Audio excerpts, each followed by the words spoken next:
As a reminder, all participant lines will remain in the listen-only mode, and there will be an opportunity for you to ask questions after the presentation concludes. Should you need assistance during the conference call, please signal the operator by pressing star, then zero on your touchtone telephone. Please note that this conference is being recorded. I now hand the conference over to Mr. Gautam Saraogi, Chief Executive Officer. Thank you, and over to you, sir. Good morning and warm welcome to everyone present on the call. Along with me, I have R. Mohan, our Chief Financial Officer, and SGA, our Investor Relations Advisors. I hope you all have received the investor deck by now. For those who haven't, you can view them on the stock exchange and the company website. The apparel retail demand remains weaker than expected, driven by underwhelming festive season and decreased consumer spending on discretionary items. Despite the same, we at Go Colors continue to meet expectations and have continued to maintain a growth trajectory. Revenue from operations for the 9 months grew by 11% to Rs 643 crores, with the EBITDA which grew by 9% at 206 crores. Same-store sales growth remained flat, reflecting the subdued market environment as heightened inflation prompted customers to postpone discretionary apparel purchases. Despite this, we upheld good P&L hygiene and achieved impressive EBITDA margins of 32%. This performance was through strategic cost control measures and disciplined discounting practices, demonstrating our ability to maintain profitability irrespective of the challenging demand landscape. Our full price sales ratio accounted for 95.1% in a challenging demand environment. This underscores strong consumer loyalty and acceptance of our product and pricing. Our brand's ability to not rely on discounting sets us apart from our peers. Over the last few quarters, large format stores segment have encountered some challenges, reflecting shifting market dynamics and evolving consumer preferences. However, we remain confident in the resilience of the space and anticipate strong rebound in the coming quarters, driven by strategic initiatives and improving market conditions. As of December, our average selling price stood at Rs 769, driven by favorable shift in our product mix. Over the years, we have seen significant transformation in our mix from our earlier reliance on leggings and chudidars. This shift underscores the strong market acceptance of our value-added products and reflects our evolution and comprehensive bottom-wear brand capable of catering to diverse customers across all categories. Our strategy remains focused on being a one-stop solution for all of women's bottom-wear needs, offering a broad selection of products at affordable prices to a diverse customer base. These factors will support our growth trajectory moving forward. I'm also pleased to share that we are on track of opening our first store in Dubai, and our store should open by April 2025 through Apparel Group. Moving on operational metrics of Q3 and 9 months FY25, our advertising spend as a percentage of revenue stood at 1.9% for the 9 months. We have strategically taken a call to keep it intact because of the sluggish demand environment. We continue to rationalize our smaller stores and plan to phase out another additional 10 to 15 stores in Q1 this year. This would be the last set of small stores closures. Based on observation, we are confident that the sales from these smaller stores will eventually seamlessly transition into the larger stores. In line with the approach, we opened 61 new stores, net stores on a net basis for the 9 months FY25, and for the full year, we plan to do a total between 80 to 90 net additions. Our EBO channel revenue for 9 months FY25 stood at Rs 463 crores, reflecting an 8.5% year-on-year increase. This growth can be attributed to the core nature of the product offering, which has been less impacted by the sluggish demand compared to other categories. Given a diverse portfolio and large amount of SKUs, we continue to maintain decent inventory levels at 99 days as of December 2024. For the full year, we anticipate our inventory days to stabilize between 90 and 95 days, ensuring operational efficiency and healthy working capital management, generating decent and high operating cash flows. Our strong focus on inventory and working capital efficiency will help us achieve our target of converting more than 50% of our EBITDA into operating cash flows. We are on track to achieve the same for FY25. Way forward, our first step is to achieve low single-digit SSSG in FY26. Second would be grow our footprint, increasing the number of stores in our portfolio. For FY25, we aspire to open around 80 to 90 net addition store openings, Going forward, next year we aspire to open anywhere between 120 to 150 net additions for the next year. Lastly, our focus would be to maintain strong check on inventory levels, leading to healthy balance sheet and working capital, and improve cash flows in the business. To conclude, the women's organized bottom wear segment in India is poised for significant growth despite the current tough environment. As fashion trends evolve, there is a growing preference for versatile and comfortable products which are not only worn on occasions but are everyday in nature and core in nature, which cater to both casual and professional settings. Furthermore, India's expanding urban middle class, increased disposable income, and greater awareness of global trends are likely to drive consumer spending in the segment. As these dynamics continue to unfold, we are set to capitalize this growing opportunity and fuel our growth trajectory forward. With this, I would like to hand over our call to our CFO, Mr. R. Mohan, for the update on Q3 and 9 months financial FY25 results and financials. Thank you. Thank you, Gautam, and good morning, everyone. Despite the challenging business environment, the company continues to witness a strong operating performance. First, I will give you financial highlights for Q3 FY25. Our revenues for the quarter stood at rupees 215 crores as against rupees 202 crores in Q3 FY24, a growth of 6% YOY. Gross profit stood at 138 crores, a growth of 11% year-on-year, with a GP margin of 64.1% for the quarter. Our EBITDA for the quarter stood at rupees 70 crores as compared to 68 crores in Q3 FY24, a growth of 3% YOY.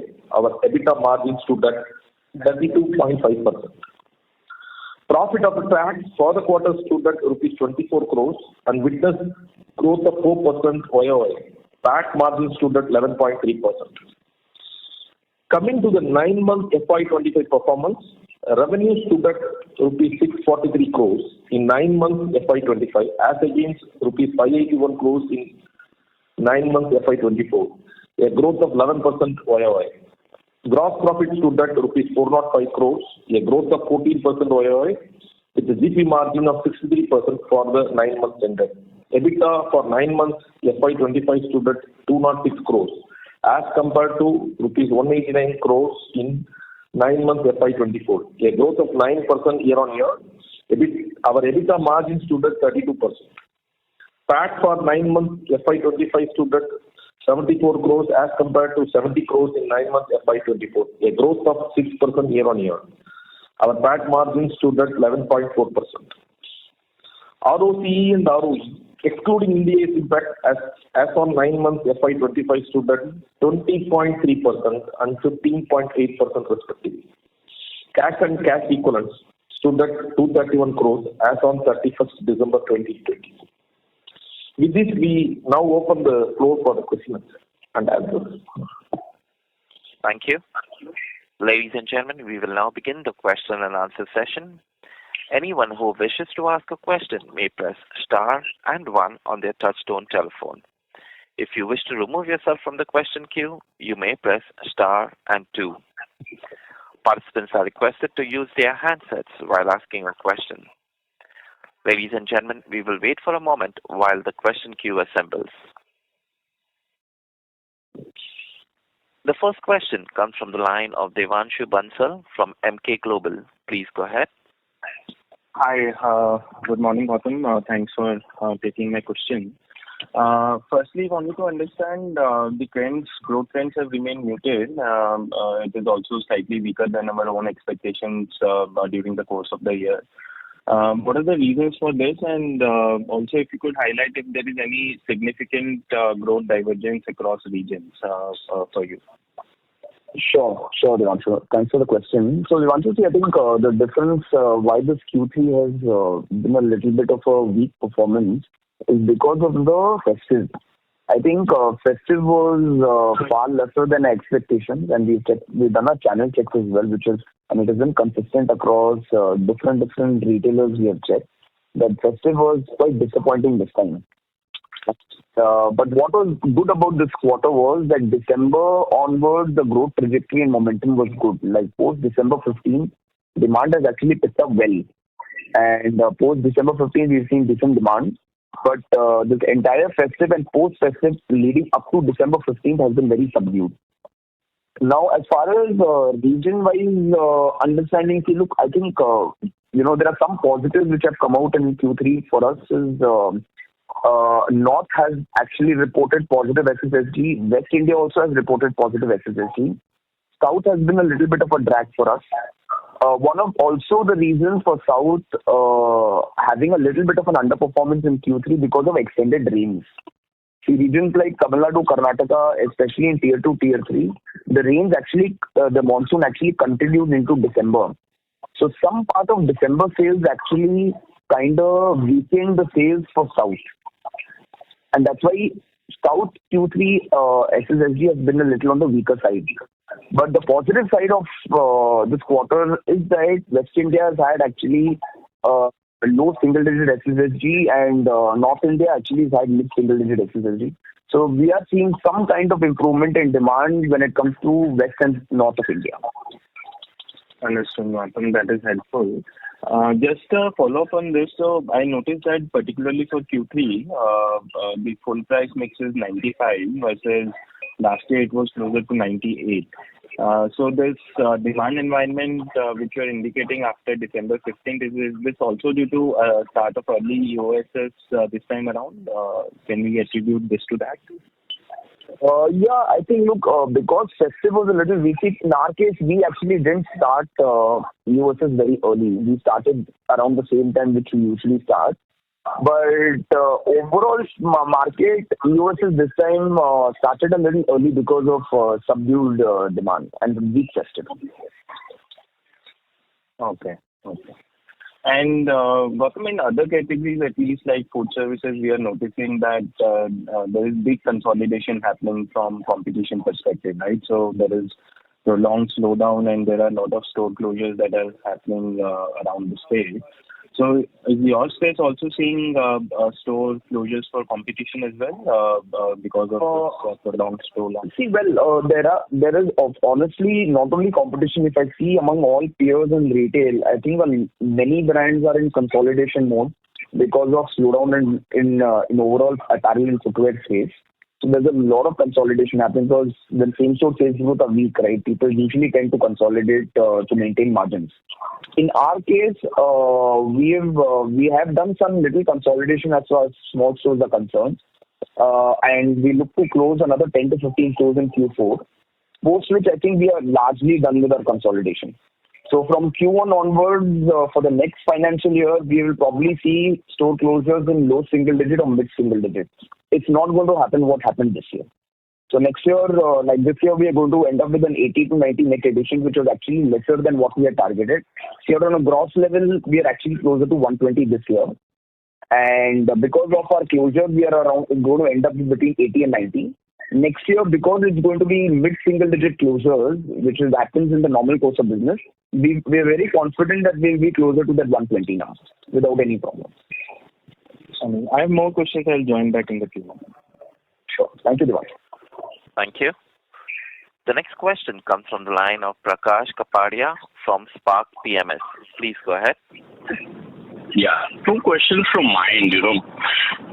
Gautam, you mentioned about SSG being muted. So, still not able to understand the actual reason for a flat SSG because we've been anticipating the demand to come back. So, what is really hitting SSG growth? And historically, if I see, Q4 is not very big quarter. So, as we move forward, how do, the next few quarters in terms of demand or sales look like? Are there, any initiatives internal which we are trying to boost demand, or you think the environment is now better? You alluded to some demand coming back, but, so some sense on revenue growth going forward will clearly be helpful. Yeah, sure. Definitely.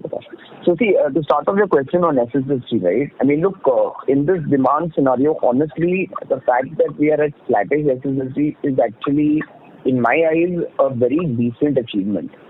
if I look around, whatever channel checks I've done, of course, there are some exceptional players in the market who have done double digit as well. But many retailers, many brands have actually, had negative SSSG during these last couple of quarters. So I think in the overall scenario, I think we maintaining flattish SSSG, maintaining demand in our existing stores, I think we've done a great job.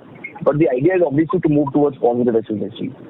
So moving forward from strategies perspective, see, couple of strategies what we are adopting right now, because we know that the environment is tough.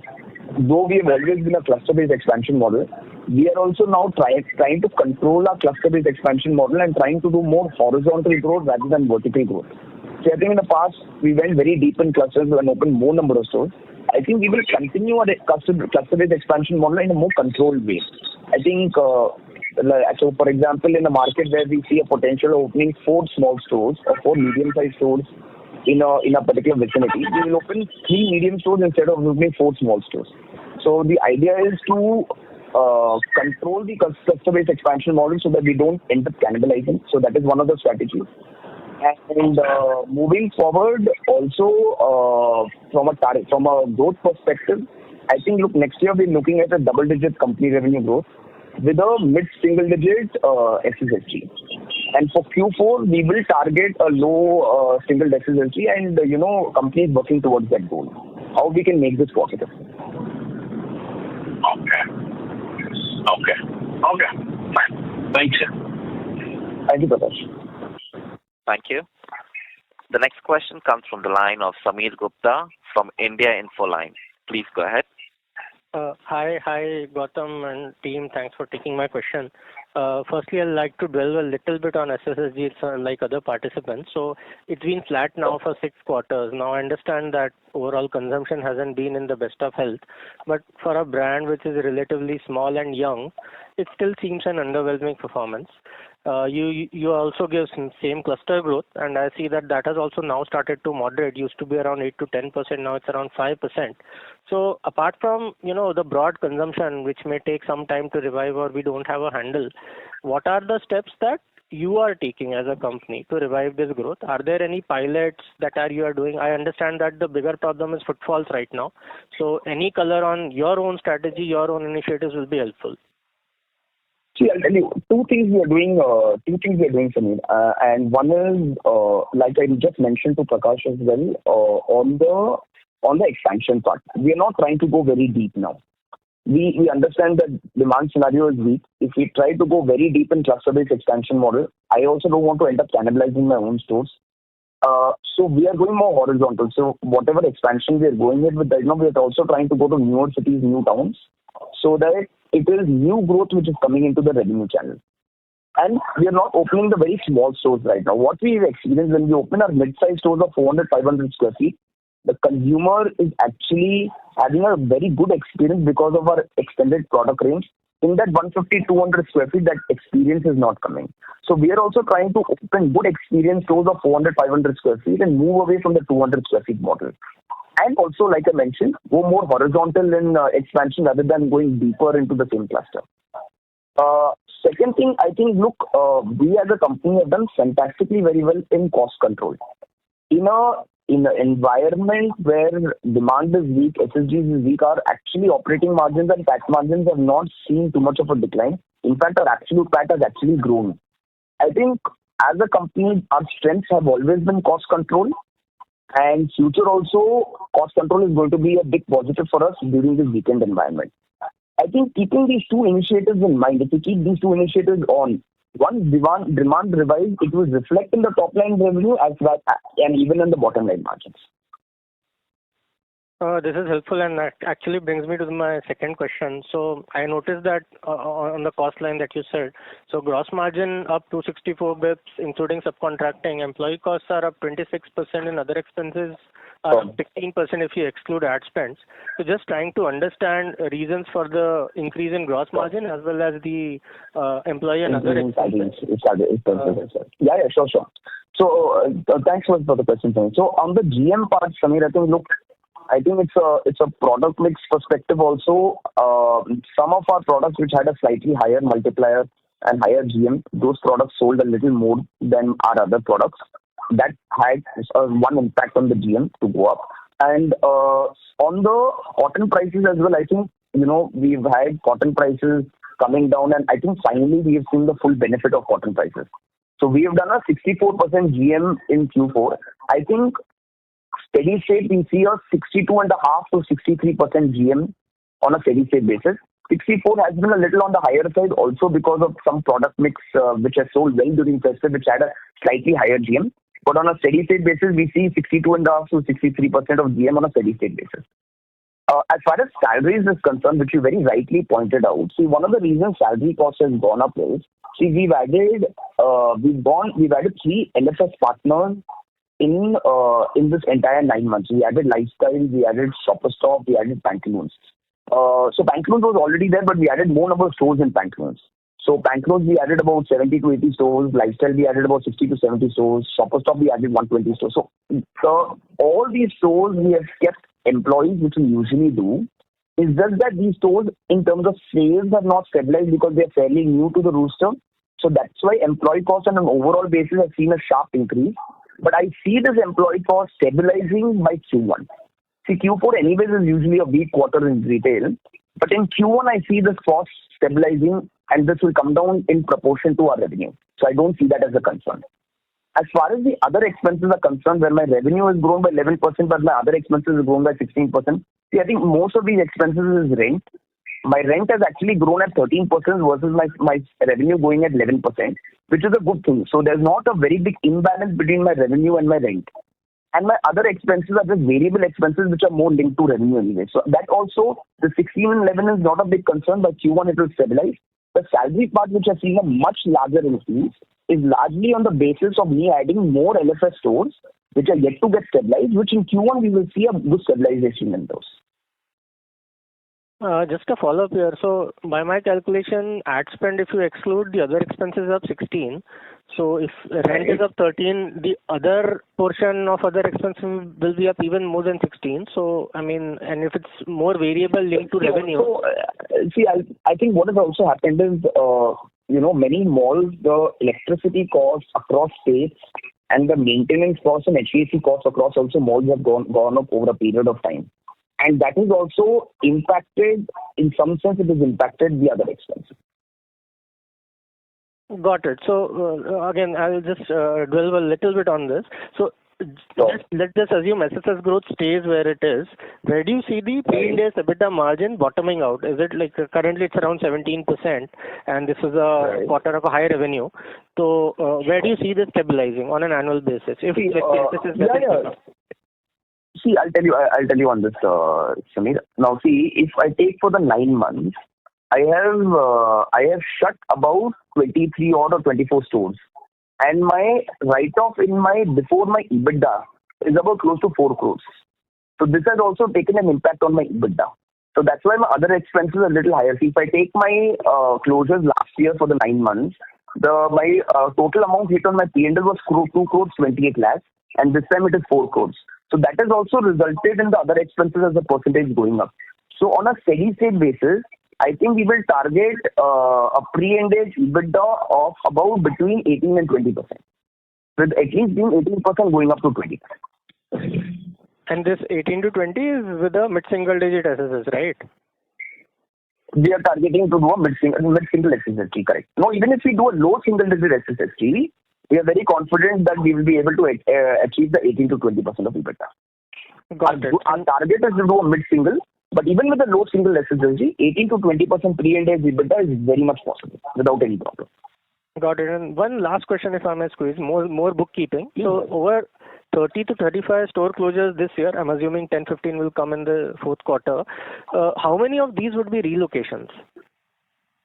No. See, relocation happens in the course of business. I don't have the exact number of relocations which have happened this year. I don't have it handy. I will give the data through HC and send it across.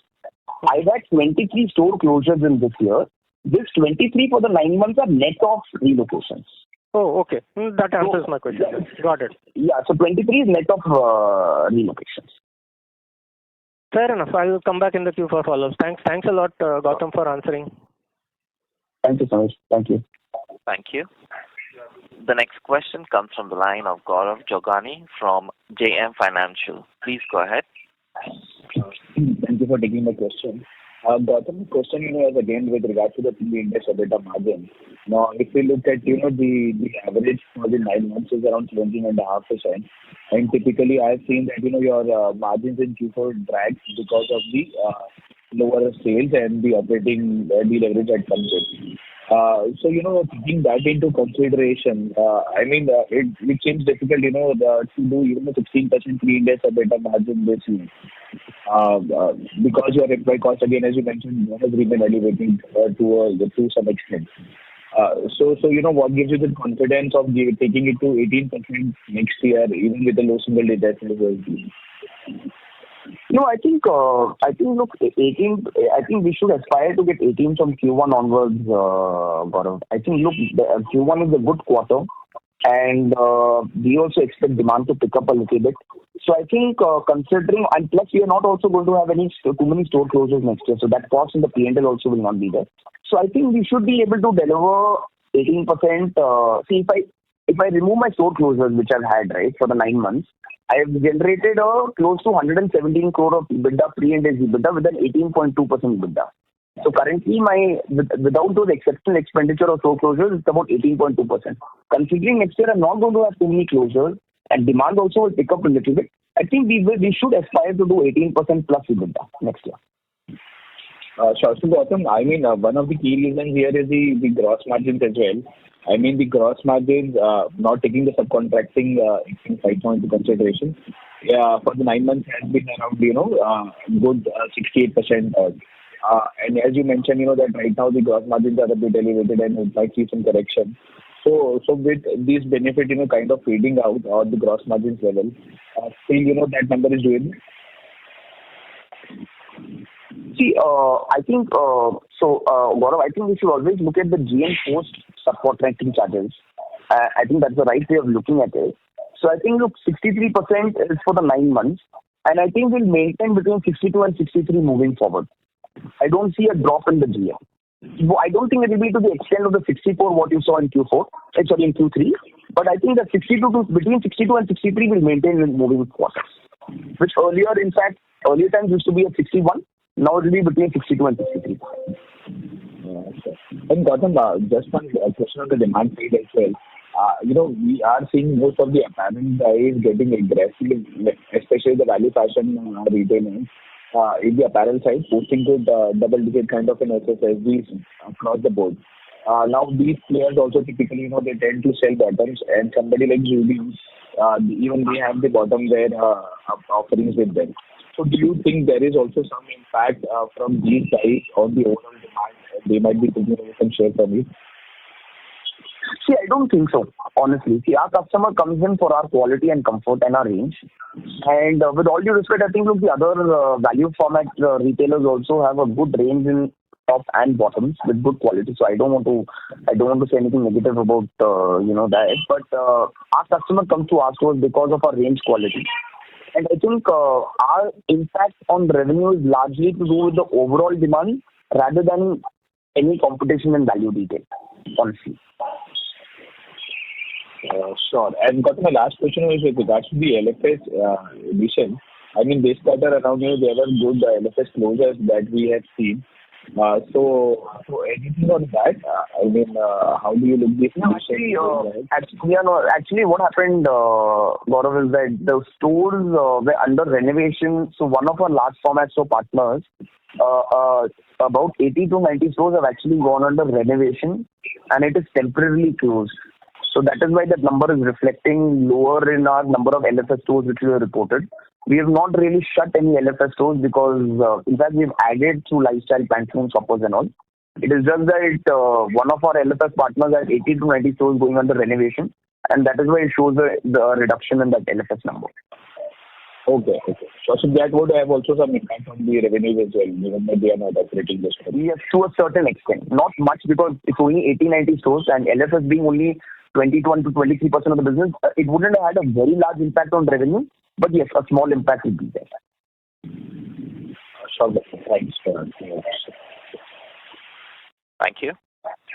The next question comes from the line of Akhil Gulecha from Hornbill Capital. Please go ahead. Hi, Gautam. So my question is around the industry landscape and how it is evolving. So if you look at the ASP has increased and the SSSG is zero, so that basically means there is a volume degrowth. So you've been in this industry for over a decade. You understand it very well. So have you seen such a situation before where we had a couple of years of flattish SSSG and volume degrowth? And typically, how long does it take for the cycle to turn around and people to start buying more and the volume to start increasing at low single digits or even double-digit volume growth? So, Akhil, very rightly you asked. I think, look, the first part of the question on the growth of ASP, right? So our ASP growth is actually on the basis of product mix and not price increase. So till it is based on product mix, our ASP is grown, the volume degrowth really does not concern me. The volume degrowth would have been a big concern for me if the ASP growth would have come based on price hikes, which is not the case. It's purely based on product mix. So the volume degrowth really does not concern me. It will stabilize in the coming quarters. Now, so for a company like us, this is the first time we are facing this, because I think this kind of a similar demand situation was there in 2018, 2019. But at that point of time, we were a much younger company with a weaker base. So even though demand was weak, we still saw double-digit SSSG growth at that point of time because our base was small. Now, after having a decently matured base, I think, and having a tough demand scenario out there, I think this is the first time we as a company are facing this over the last 1.5 years. But having said that, if I rewind my memory back, I think that 18-19 slowdown in demand also eventually recovered. This one is taking a little longer, but there will be 100% there will be recovery. I'm very positive. Okay, understood. And my second question is just want to understand a mature level store economics. So if you take an average mature store which has been in existence for 3 to 5 years, typically what kind of revenues, I'm talking about EBO stores, what kind of revenues does it do? What are the gross margins? What is the store level EBITDA, store level ROC that a store which is performing well does? Sure. So see, I think, look, from a matured store perspective, see, our average store does between 90 lakhs to a crore. A matured store would be higher, would be about maybe about 1.3, 1.4 crores. I'm not having the numbers close to me, but it will be, I think, in the range between 1.3 and 1.5 crores. Gross margin profile would be similar across matured and non-matured. So gross margin would be 68%. So a matured store will deliver a store level EBITDA of about 31 to 32% after rent. Okay, understood. Yeah, thank you so much, Gautam, and best of luck. Thank you, okay. Thank you. The next question comes from the line of Ankit Kedia from Phillip Capital. Please go ahead. Gautam, a couple of questions from my side. First is on the product side. While still 40% is coming from leggings, churidars, what are we doing to capture the young audience, say 18 to 30 age group? Do you see, in that segment, our growth is a little more muted compared to, mid-aged women? So are we seeing some mix change coming in the product where you think that's where some slowdown is happening? See, I think, look, at a mix level, we are doing a lot of work. And the mix is not one of the reasons for the slowdown. Our mix is actually in last few quarters, our mix has evolved very well. In fact, what we are doing, Ankit, is we as a brand are a all-age brand. We attract the Gen Z, we attract the millennials as well, and the older audience as well. So we are more of an all-age brand. So what we have done in recent times also is we have also introducing some core, our category itself is core. So some core Gen Z products we are introducing, about 4 to 5 products in our product portfolio. And I think that will also start attracting the Gen Z audience into the store. And keeping that 4 to 5 Gen Z products, they will also start buying the other products as well. So we understand the importance of Gen Z. See, we don't want to be a Gen Z brand. Like I said, we want to maintain the positioning of a very high quality all-age brand. But we want those Gen Z to come into the stores and buy because that's also a very large population. So I think once we introduce these products, we do the right visual merchandising around the stores, I think that will make a very big impact. And that actually ties back to the concept of doing a minimum of 400, 500 square feet. See, what was happening earlier on, when we were having 150, 200 square feet stores, the display of products was a very big challenge. A lady, when she was walking in, she does not know the different type of trousers which is there because there's no visual merchandising, there's no browsers. Now, by doing a minimum 500 square feet, we are creating a lot of browser space and visual merchandising for our value-added products, including the Gen Z products. So I think once our store sizes settle in, I think that also will give a good positive impact on our revenue. Sure. And just to follow up on that is, repeat versus new consumers. Are we seeing repeat consumers, being intact, or is it the new consumers which are seeing a slowdown? If you can give some data on that. See, I think the largest issue for us is new customer acquisition has slowed down. Our repeat customers who are coming in to buy a Go Colors is very much there. I think when I compared this year data versus last year and the year before that, I think the largest issue is a drop in bill cuts is because of the newer customer acquisition has dropped down during this tough environment. So I think that is what we are trying to fix right now. That how are we able to get new customers coming in? Sure. My second question is again on the employee cost. Our checks suggest on the variability of the employee salary, you have tweaked some things. So in the medium term, say, 1 year out, how is that helping you and what could be the revenue growth? I'm not looking at cost saving, more on the revenue growth, given that it's going to be more variable in nature. How should we read that into SSSG? See, I'll tell you. So this is something which we actually do, Ankit. I'll tell you. So we are creating a variable component, additional variable component over and above what we have for our front-end employees with certain targets on efficiencies and overall growth. If they are achieving the target, there will be an additional variable payout for right from the regional manager to the store person. Now, how does that impact my P&L? When that it is payable only when certain targets are achieved over quarter 1, quarter 2 or quarter 3. If they're achieving those targets, then there is a payout, but employee cost as a percentage will not go up because it has resulted in an increase in revenue. So this new variable component which we are bringing in should go live from Q1 and which will also bring in a big positive impact in our overall revenue. So some bump up in SSSG could be seen, and this is across all our stores?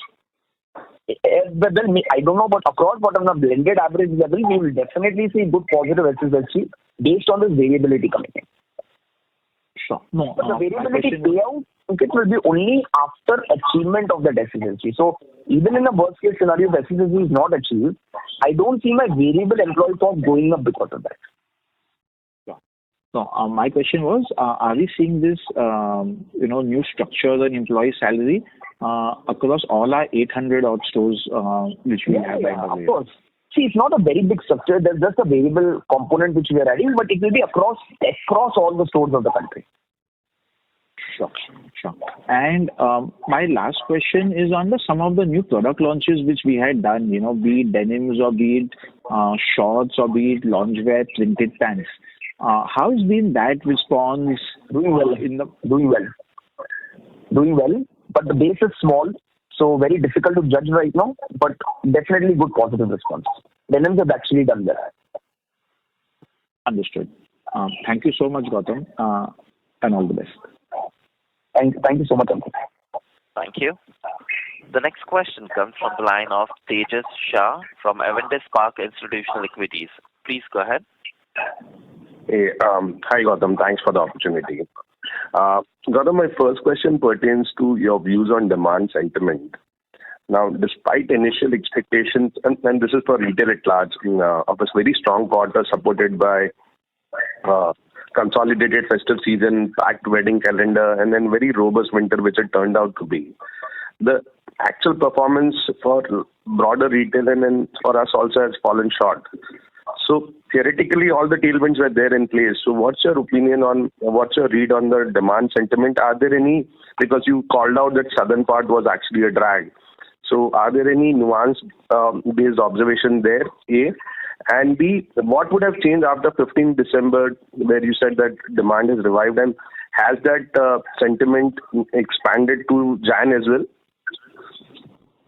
I'll tell you, it's very surprising, but nowadays the way demand is behaving. So see, the current demand scenario in Q3 is very weak. It's a very tough environment. So there's no shying away from that. It is very tough.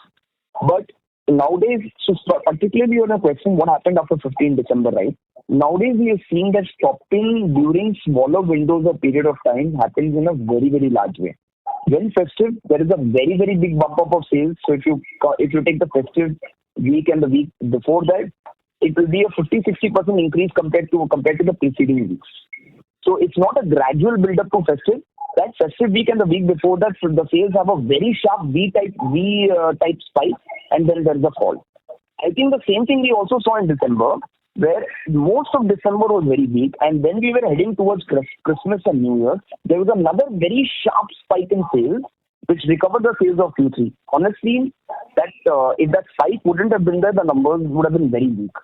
But the way the shopping behavior nowadays is happening, whenever there is a festival, those particular 2 weeks or 3 weeks window, there is a very, very sharp spike and not a gradual increase. And that basically answers the question of what happened post December 15th. Now, how is January? Well, January has been fairly good. January has been actually doing well on a YOY basis. I don't want to jinx it, but hopefully February, March is good. We'll end up with decent numbers for Q4. Sure. And is there any organized or a very structured framework in how we measure our market share versus relevant peer group, or is it more anecdotal? Let's say if we would have lost market share, will you figure it out at the end of the quarter or weekly basis or monthly basis? So Tejas, we are actually doing our study with Technopack right now as we speak. We did one during the IPO and it was long due. So in fact, the study is going right now. And hopefully by the end of Q4, when we are declaring the Q4 results, the new study on market share, the overall market size, everything will be in place. Perfect. And the last one, if I may. Gautam, your whole point on smaller stores earlier sounded very perfect. And if not to judge it by the results, what has happened, the hub and spoke model where you will recruit customers from your smaller stores and if they like the merchandise, they can land up in the larger stores, was actually sounding very perfect on paper. So what wrong? Did we get the consumer sentiment wrong or the aspiration from the brand are misaligned on this format? I'll explain to you. So it is like that anecdotal example what I had given was for LFS. The consumer gets acquired in an LFS and then comes to an EBO. So that thing what I had mentioned of a small store is actually not small store, it was for LFS, like how we enter newer markets through large format stores and then eventually those consumers move and buy also in an EBO.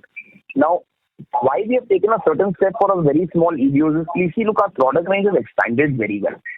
And see, today in markets where we are having a small store and a medium-sized store, just think of it as a consumer, right? You would want to go to the store which has a slightly larger experience, trial rooms are bigger. The very small stores, it's very difficult to browse. Having said that, I'm not shutting all my small stores because the small stores from a unit economics perspective still does very well for me. In markets where I don't have a mid-sized store or large-sized store and I'm having a small store, those small stores are doing well, they're growing and they continue to do well. So there's no reason for me to shut every small store. It's just that I have selectively shut those small stores which are coming up for renewal, which also have medium-sized stores in the nearby area as a consolidation perspective. Very clear. Thanks and all the best for coming quarters. Thank you, Tejas. Thank you. Thank you. The next question comes from the line of Prerna Junjunwala from Elara Capital. Please go ahead. Thank you for the opportunity.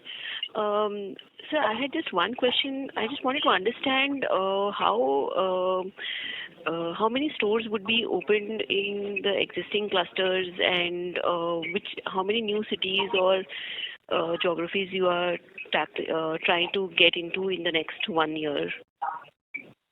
See, I think, Prerna, very rightly you asked. We are using a wider approach now rather than just keep growing in clusters. We are going to grow in clusters. That's been our expansion model, but in a controlled way.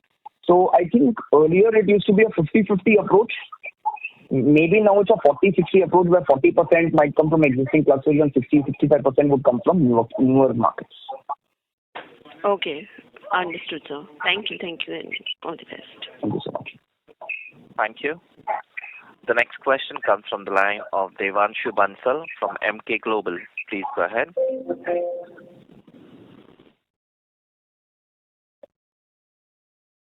Devanshu, if you can please unmute your line and proceed with your question. Yes, hi, sorry. Thanks for the follow-up opportunity. I noticed that there has been an increase of 6-7 days in the creditor days. So this gains significance as receivables are only for 20-25% of our business, right? So any comments there as in what led to this increase? Yeah, sure.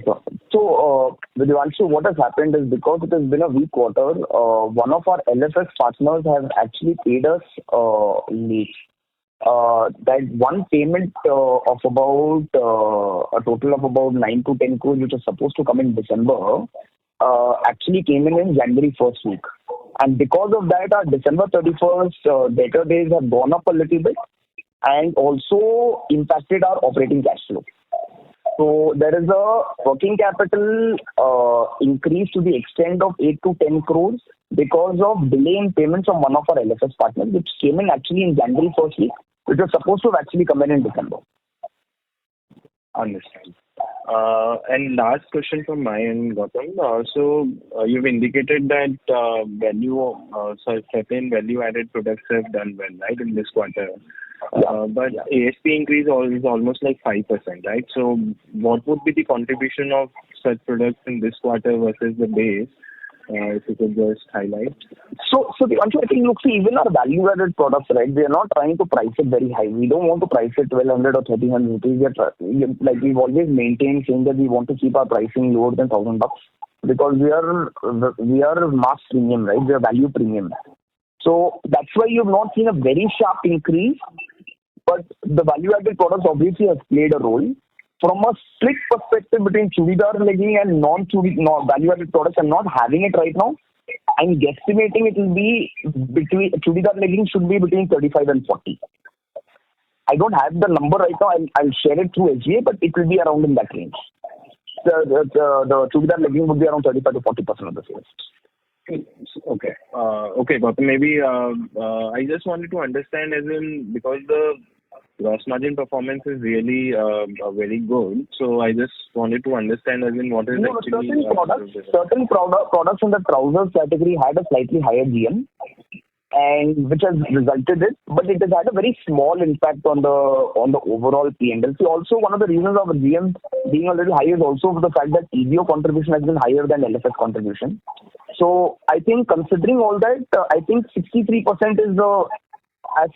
between 62.5 to 63% is the real GM I would be looking at moving forward.